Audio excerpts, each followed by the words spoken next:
तो चलिए legal maxim शुरू करते हैं। हमारा पहला लीगल मैक्सिम है एक्शनेबल पर से। ठीक है, इसका क्या मतलब होता है?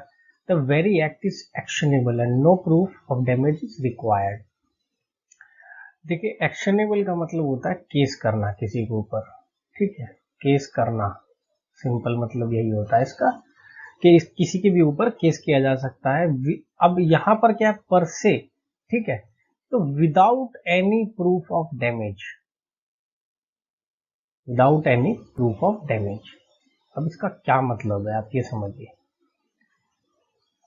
डैमेज, अब देखिए होता क्या है कि टॉर्ट जो होता है, टॉर्ट के अंदर कई सारे ऐसे टॉर्ट होते हैं कि जिसके अंदर आपको जो है स्पेशल डैमेज प्रूव करना पड़ता है। अब मैंने आपको डैमेज का मतलब पहले ही बताया हुआ है, आप दोबारा से बता देता हूँ। इसका मतलब होता है नुकसान, कैसा भी किसी भी तरीके का नुकसान होना।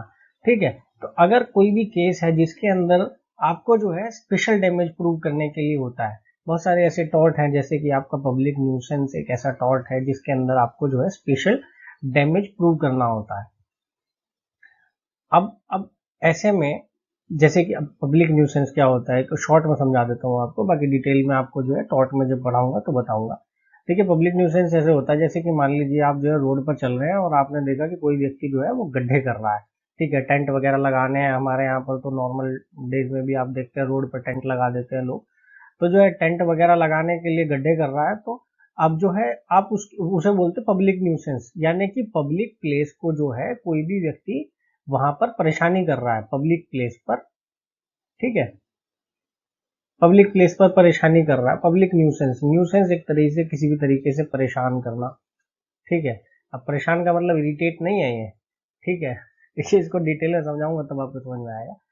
चलिए, तो अभी इतना समझ लीजिए कि गड्ढे कर रहा है। तो अब जो है यहाँ पर आपको जो है, अगर आपको केस करना है इसके खिलाफ कि भाई आप गड्ढे क्यों कर रहे हैं, तो आपको क्या करना पड़ेगा, आपको कोर्ट जाना पड़ेगा और कोर्ट में जाके कहना पड़ेगा कि देखिए हमको स्पेशल डैमेज हुआ। क्यों? क्योंकि हम जो है, जो उन्होंने गड्ढा किया उस गड्ढे में हम गिर गए। ठीक है, तो आपको स्पेशल डैमेज प्रूव करना पड़ेगा।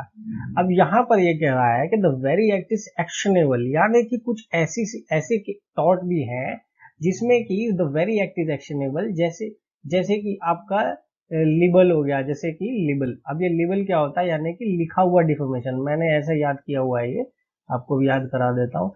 ल से लिखा हुआ और सिलेंडर बोला हुआ।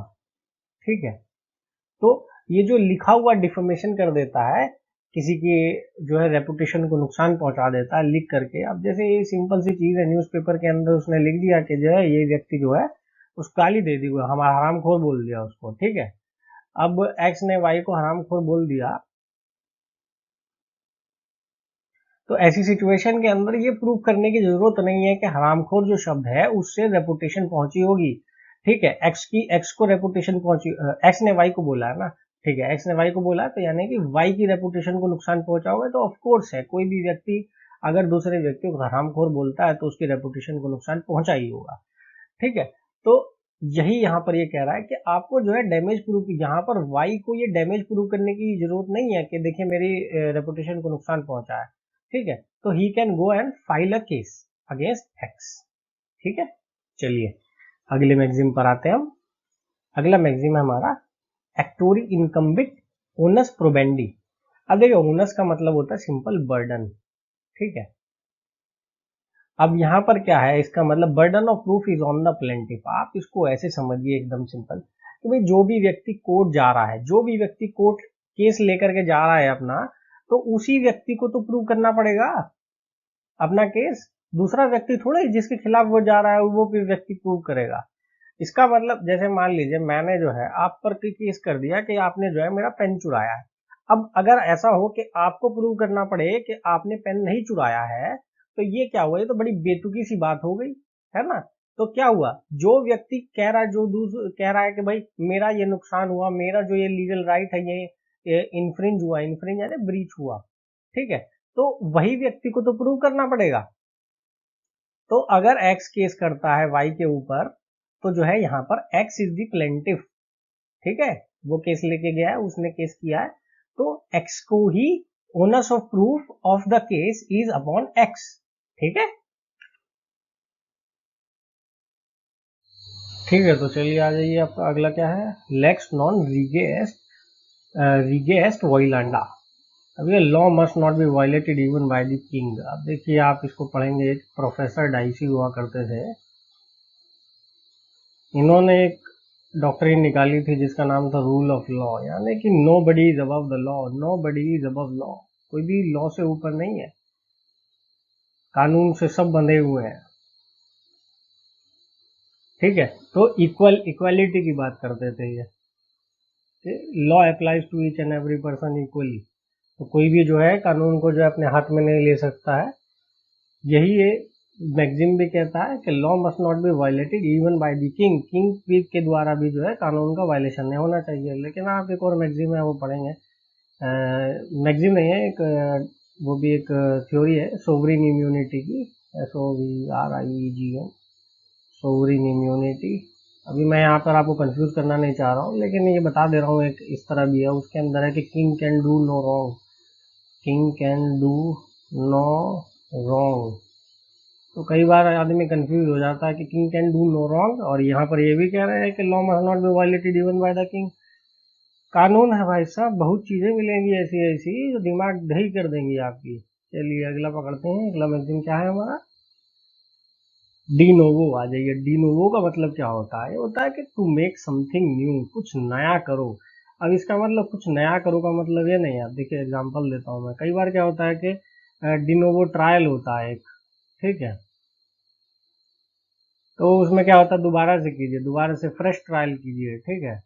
अब क्या होता है, कुछ इरेगुलरिटीज होती हैं जिनकी वजह से जो है कोर्ट कहती है कि भाई इस इरेगुलरिटी की वजह से जो है ये ट्रायल जो है विशिएट हो गया है, ठीक है।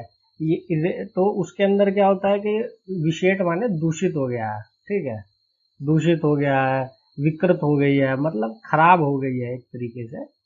तो उसमें क्या करता है कोर्ट, कहता है दोबारा से ट्रायल करो भाई, ऐसे नहीं चलेगा, दोबारा करो, ठीक है। तो ऐसे ही जो है कोई वो बोलते हैं इन्वेस्टिगेशन होती है, उसके अंदर जो है पहले जो इन्वेस्टिगेशन आईओ थे, वो इन्वेस्टिगेशन ऑफिसर, वो थे एकदम घुसखोर टाइप, ठीक है। तो उन्होंने ठीक से इन्वेस्टिगेशन की नहीं, अब कोर्ट को बाद में पता चल गया, उसने कहा अरे दोबारा से करो, डिनोवो इन्वेस्टिगेशन करो, ठीक है। तो this is what it is, de novo investigation, यानी कि अफ्रेश, दोबारा से करो, तो मेक समथिंग न्यू, न्यू, दोबारा से न्यू, ठीक है। चलिए अगला क्या है हमारा, डी मिनिमस, अबाउट मिनिमम, छोटी मोटी बातें, छोटी मोटी चीजें, ठीक है। अब ये छोटी मोटी क्या मतलब है इसका, अब कानून जो है बहुत सारी चीजों को मानता है, कह रहे यार भाई आपका दोस्त है, उसने जो है आपकी पेंसिल चुरा ली, तो देखा कोर्ट है, मेरे पास मत आओ, मेरा क्यों दिमाग खा रहे हो यार, ऐसी इतनी सारी चीजें हैं हमारे परेशानी। आपने अगर पिक्चर देखी होगी जॉली LLB, ठीक है, जो हम भी आधे जोली LLB है, मेरठ से हैं और लॉ किए हुए हैं, हाँ मेरठ से लॉ नहीं करी भूले जा करके पैसा खर्च करके लॉ किए थे, ठीक है। चलिए तो जॉली LLB, ठीक है, तो उसके अंदर आपको याद हो तो उसके अंदर जैसा आप कहते हैं ना, कह रहे हैं आपका क्या, आपका तानपुरा सुनेंगे क्या हम, कि यहाँ पर बैठ करके आप जो है आ गए केस लेकर के, शुरुआत के अंदर ही है वो, ठीक है। तो उसके अंदर क्या है कि छोटी मोटी वहां पर रेप के केसेस हैं, मर्डर के केसेस हैं, और वहां पर बैठ करके कोई आ जाए, पेंसिल की मेरी चोरी हो गई है साहब, उसका कुछ इलाज कीजिए, ये दूसरे व्यक्ति ने पेंसिल चुराई है, कोर्ट कहेगा भगयान दिमाग की दही मत कर मेरे, ठीक है। चलिए अगला क्या है हमारा, अगला मैगजीन है डी, ये सेम चीज है, लॉ इग्नोर्स इनसिग्निफिकेंट डिटेल्स। और डी मिनिमस को मैंने थोड़ा डिटेल में समझा दिया था, उसका जो मैगजीम है वो ये है पूरा, non curate less, the law does not govern trifles. Section 95 IPC के अंदर आप देखेंगे तो आपको ये मिलेगा, सेक्शन 95 IPC। एक इसके अंदर बड़ा फेमस केस है, एक रूपन देवल बजाज करके जो है, ये एक वो थी, क्या बोलते हैं, IAS अफसर थी ये भी, ठीक है। तो ये और एक KPS गिल्ड बहुत फेमस वो है, क्या बोलते हैं, IPS ऑफिसर थे, उस टाइम पे DGP थे शायद ये। तो ये जो एक पार्टी में थोड़ा सा इन्होंने टिका ली थी, ठीक है, अब टिका लिए तो क्या भाई, दारू, ठीक है, तो इन्होंने टिका ली थी थोड़ी सी, तो ये मदमस्त थे, तो इन्होंने जो है गए और रूपन देवल बजाज जी के जो नितंब है उस पे एक क्या क्या बोलेंगे उसको, तो ये गए और उन्होंने क्या किया है कि तो टच कर दिया, गलत तरीके से हाथ से मार दिया उनको पिछवाड़े से।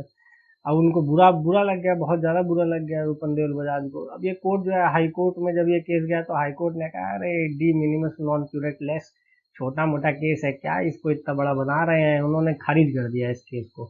ठीक है, लेकिन सुप्रीम कोर्ट में या सुप्रीम कोर्ट ने कहा है छोटा मोटा कैसे है, this is violation of her right. और यहाँ पर क्या हुआ, आउटरेज हुआ उसकी मोडेस्टी को, 354 आईपीसी। ठीक है, outraging the modesty of women. अब उसके अंदर छोटी मोटी सजा हुई थी, इसके बारे में पढ़िएगा तो आपको पता चलेगा कि क्या क्या होता है।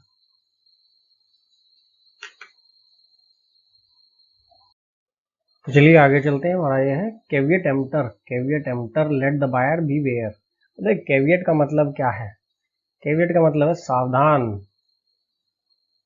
अब जैसे आपके वो अनूप सोनी नहीं है, अनूप सोनी, कौन से वाले, अरे भाई क्राइम पेट्रोल वाले आते हैं, क्या बोलते हैं वो बोलते हैं सतर्क रहिए, सचेत रहिए, सावधान बोलते हैं ना। तो वो क्या बोलते हैं, वो बोलते हैं कैविएट। ठीक है, तो सावधान, ये सावधान करने के लिए एम्प्टर है, बायर को करने के लिए कि भाई आप जो भी सामान खरीद रहे हो उसके लिए आप ही रिस्पॉन्सिबल है। आपको अपना जो सामान है वो अपना देख करके अच्छे से सोच समझ के उसके बाद खरीदना चाहिए। ये एक तरीके से किसको प्रोटेक्ट करने के लिए, सेलर को प्रोटेक्ट करने के लिए है। ठीक है, आप जैसे आप कभी कभी दुकान में जाते हो, आप दुकान में देखते हो वहां पे लिखा रहता है नो एक्सचेंज नो रिटर्न, लिखा रहता ना वहाँ पे, नो एक्सचेंज नो रिटर्न। तो वो क्या है, वो अपने आप को प्रोटेक्ट कर रहा है। वो कह रहा है भाई आप सामान जो खरीद रहे हो प्लीज पहले जो है आप उसको देख लीजिए, अच्छे से देख लीजिए, उसके बाद आप खरीदिए। उसके बाद आकर के जब खरीद लेते हैं आप, उसके बाद मत आइएगा मेरे पास कि जी ये तो सामान खराब है, ये है वो है। ठीक है, तो इस वजह से आप सामान पहले से, चाइना वाला सामान तो पहले ही बोला जाता है कि भाई चाइना के सामान की कोई गारंटी नहीं है। इस वजह से आप पहले ही अपना सोच समझ के देख करके खरीदिए। लाइट आप जाते हैं ना बल्ब खरीदने के लिए, तो पहले क्या करते हैं, आप चेक करते हैं ना उसको। तो वही चीज है, ये कह रहा है लेट द बायर बिवेयर, यानी कि आप सामान पहले देखिए और उसके बाद खरीदिए। ठीक है, तो ये किसको है, क्रेता को सावधान करने के लिए, क्रेता सावधान। क्रेता कौन होता है, खरीदने वाला, विक्रेता कौन होता है, बेचने वाला। ठीक है, अगला चलते हैं। हमारा अगला क्या है, अगला है कैविएट एक्टर। ये सेम चीज हो गई। अब यहाँ पे डूअर को, एविएट एक्टर का माने जो कर रहा है। ठीक है, तो उसी को कि भाई आप जो कर रहे हो उस एक्शन के लिए आप, you are yourself responsible for the particular action that you are doing, you are committing. ठीक है, तो ये उसी चीज के, let the doer beware he has to own up to his action. ठीक है,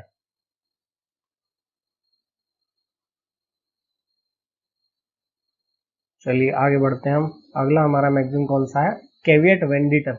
ये बेचने वाला। अब क्या हुआ कि ये जो था कैविएट एम्प्टर जो था, इसका बहुत इस्तेमाल करने लगे, और जो जो बेचने वाले थे, जो विक्रेता थे, वो जो है उसने कहा अरे भाई अब हमारा, हमें कोई मतलब नहीं है, आपने सामान खरीद लिया, अब आपकी गलती है, आपने गलत क्यों खरीद लिया। तो ये भी बहुत गलत हो गया कि जो है एक तो अब सेलर जो था, वो सेलर क्या, जो खरीदने वाला था व्यक्ति, वो तो बेचारा जो है बड़ी उसमें पड़ गया। अब तो उसके लिए फिर कानून ने एक कानून हेल्प के लिए आया, उसमें आया कैविएट वेंडिटर, यानी कि सेलर को भी बीवेयर, सेलर को भी सावधान रहना होगा कि वो क्या चीज बेच रहा है, वो ठीक चीज बेच रहा है या नहीं बेच रहा है। ऐसा नहीं कि वो गलत खराब सामान बेच दे और उसके बाद कहे कि अरे भाई ये तो जो खरीदने वाले थे आपकी गलती है, आपने सही क्यों नहीं खरीदा, आपने क्यों नहीं देख सोच समझ के खरीदा। तो ऐसा भी नहीं हो सकता। तो इसी चीज के लिए ये बना। अब जैसे आप मान लीजिए अगर आप कोई जो है फ्लैट खरीदने जाते हैं और उसके अंदर जो उसका टाइटल है, यानी कि जो भी व्यक्ति है, जो ओनर है उसका, जो आपको बेच रहा है, उसका जो टाइटल होता है उसमें कोई डिफेक्ट होता है, यानी कि मान लीजिए वो उसका ओनर नहीं है। ठीक है, तो अगर उसमें कोई डिफेक्ट है तो अब आपने खरीद लिया और बाद में जो है पता चला कि अरे भाई ये तो उसका था ही नहीं। तो इस सिचुएशन में जो है वो ये नहीं कह सकता है कि अरे भाई अब तो आपने खरीद लिया, आपको पहले देखना चाहिए था कि इसके अंदर डिफेक्ट है या नहीं है। नहीं, ऐसा नहीं है। वहां पर ये कैविएट वेंडिटर जो है अप्लाई होता है, और उसके अंदर जो है आप उससे जो है अपने पैसे वापस ले सकते हैं, you can get your money back. ठीक है, अगले में आ जाते हैं हम। अगला हमारा कैविएट है। अब ये caveat, this is a different caveat. ये वो कैविएट है जो कि सीपीसी में अप्लाई होता है। ठीक है, caution registered with the public court to indicate to officials that they are not to act in the matter mentioned in the caveat without giving notice to the caveator. क्या मतलब है इसका, एक व्यक्ति होता है वो कहता है कि भाई कैविएट दायर कर देता है। ठीक है, application of a caveat, he files an application of a caveat in the court. और उसके अंदर क्या कहता है, अभी ये सीपीसी के अंदर 148A के अंदर है, आपको ये याद करने की जरूरत नहीं है अगर आप जो है अंडर ग्रेजुएट कोर्स के लिए कम्पिटिटिव एग्जामिनेशन के लिए अप्लाई कर रहे हैं, बट स्टिल मैंने बता दिया ऐसे ही आपको। ठीक है, तो इसमें 148A जो है 148A सीपीसी, इसके अंदर वो क्या करता है, कैविएट दायर कर देता है, कैविएट की एप्लीकेशन लगा देता है कोर्ट के अंदर।